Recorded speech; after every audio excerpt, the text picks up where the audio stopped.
मार्च 2007 को ये वही मुख्यमंत्री हैं जो सदन में खड़े होकर रोने का ड्रामा करते हैं, जो कहते हैं कि उत्तर प्रदेश की पुलिस मुझे परेशान करती है, मेरे ऊपर मुकदमे लग रहे हैं। घावों को कुरेदने की अगर आप कोशिश कर ही रहे हैं तो आगे गुजरात का चुनाव, गुजरात का चुनाव दूर थोड़ी है। नरेंद्र मोदी जी के राज में लाखों लोगों को मौत के घाट उतारा गया। भैया अगर आपको घाव कुरेदने का इतना शौक है तो गुजरात के घाव कुरेदे जाएंगे। कानून आपका किसानों के ऊपर गाड़ी चढ़ाने वालों को सजा नहीं देता। कानून आपका ऐसा है कि एक बेटी को जला के उसके साथ पहले बलात्कार होता है, फिर उसको रातों रात जला दिया जाता है।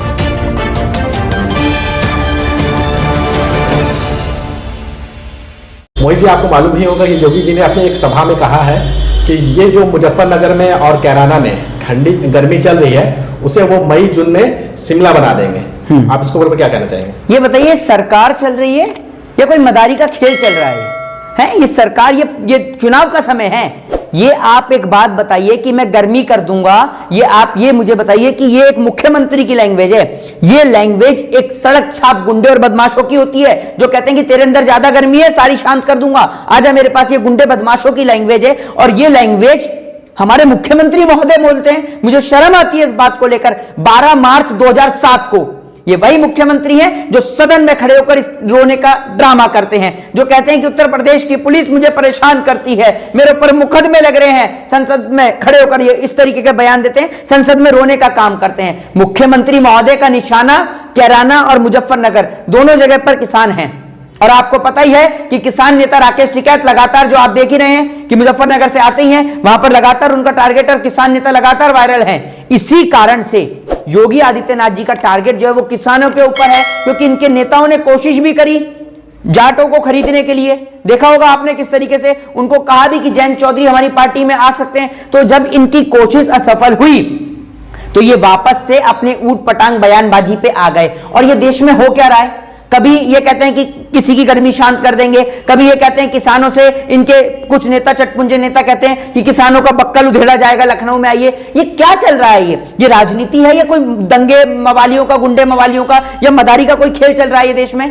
मोहित जी, मेरा सवाल ये है मुजफ्फरनगर और कैराना को लेकर के। आपको मालूम है कैराना में कुछ समय पहले पलायन का मुद्दा को बहुत जोर शोर से उठाया गया था और मुजफ्फरनगर में दंगे हुए थे जी। दंगे के बाद किस पार्टी को फायदा हुआ था मैं वो नाम लेना नहीं चाहूंगा जी। तो जानबूझ के उन पुराने घावों को कुरेदने की कोशिश तो नहीं की जा रही है?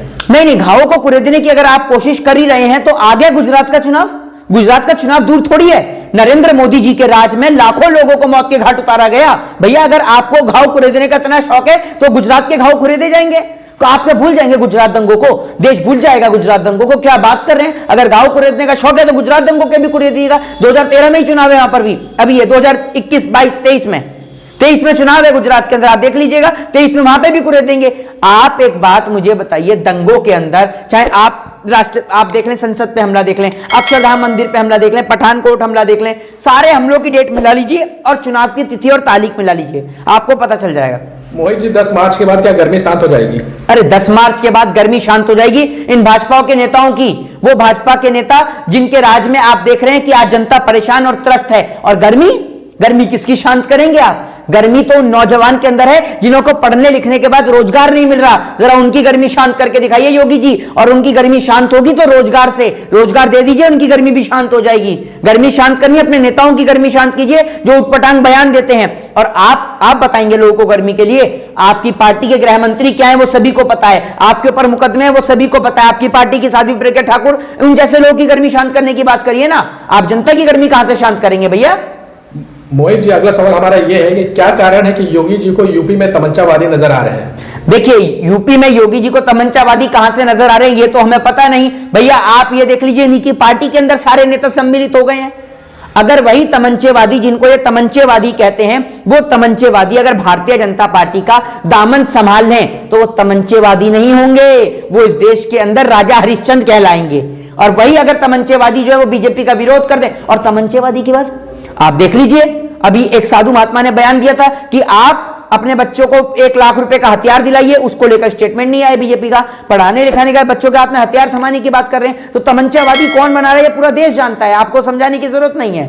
मोहित जी, योगी जी कह रहे हैं कानून का राज यूपी में 10 मार्च के बाद भी रहेगा, चिंता मत करिए। हाँ, तो चिंता तो करी नहीं है। आपका कानून तो ऐसा है, आपका लॉ एंड ऑर्डर आप देख रहे हैं, कानून आपका ऐसा है, जो कानून आपका किसानों के ऊपर गाड़ी चढ़ाने वालों को सजा नहीं देता। कानून आपका ऐसा है कि एक बेटी को जला के उसके साथ पहले बलात्कार होता है, फिर उसको रातों रात जला दिया जाता है। आपका कानून, आपका लॉ एंड ऑर्डर ऐसा है कि आपके गोरखपुर के विकास को देखने के लिए जब कोई जाता है तो भैया उसको आपकी पुलिस मार देती है। आपका कानून, आपका लॉ एंड ऑर्डर ऐसा है कि एक टंकी पे लटक के एक बंदा आत्महत्या लगा कर लेता है, फांसी कर लेता है। तो भैया ऐसे कानून से तो जनता हाथ जुड़वाए।